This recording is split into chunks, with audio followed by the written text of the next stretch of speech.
Okay, so once you've got this on, you use the heel of your hand and you work it together to start forming the neck and the shoulders. Right?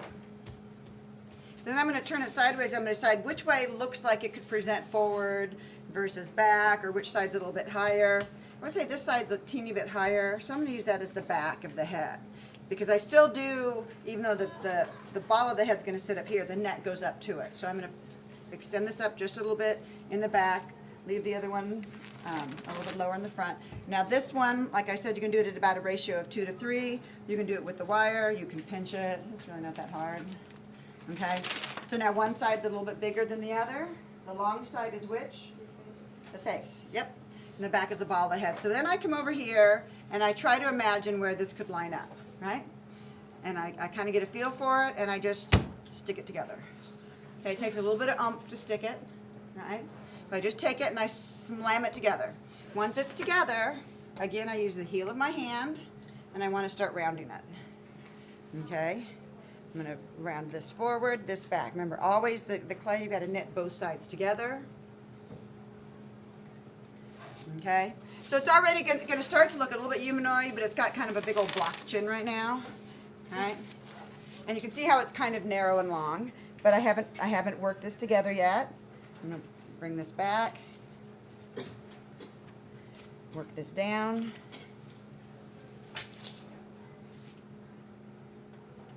Okay, I'm going to start rounding the head. Now, sometimes the wood will want to pop out from right there, so you want to be careful. And the biggest thing that I noticed looking at it right now is from the side it looks somewhat, somewhat humanoid, right? I've got my chin coming forward here. I've got the forehead. I've got the rounded back of the head. But what I notice mostly right now is that it's very narrow from here to here. So that's when you need to get a little more clay. Most of you are going to go through 2.5 to 3 logs of clay just getting started. I pinch off 2 more small pieces. You guys know Star Wars? Princess Leia? Mm-hmm. Her Danish roll braids on the side of her head. Okay, slap it on. It sticks. Again, take your hand. Start working it together. Work this back. You have to work the clay together, right? And this will eventually get hollowed into, so if there were some air pockets in there, you're going to probably hollow it back out later anyway. So I'm going to start working this and try and get this a little bit more rounded. And this is the point in which you're probably going to need those photographs that you're supposed to have of the person that you're sculpting, so you can really start looking and see what their jaw looks like, how wide their face is. Don't even try and start thinking about features at this point.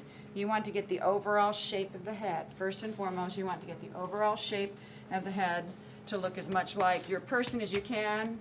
It's a little odd looking at the overhead while I sculpt.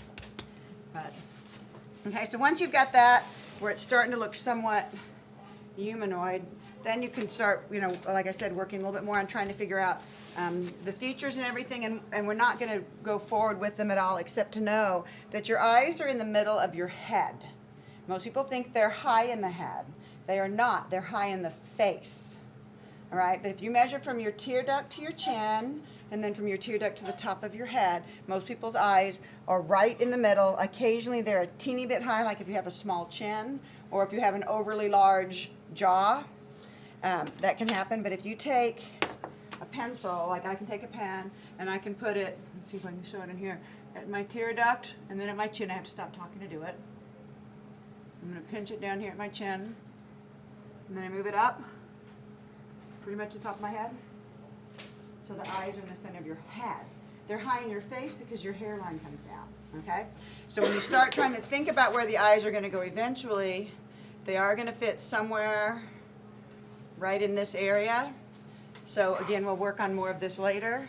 I could probably sit here and do this pretty fast because I've done it so many times. I can start pulling forward a little bit where the nose is going to be, but the biggest thing is now it's already starting to look a little bit human, right? So I don't expect it just to get it quite this far, but let's try and get the clay attached to our armatures today and getting that head shape started, okay?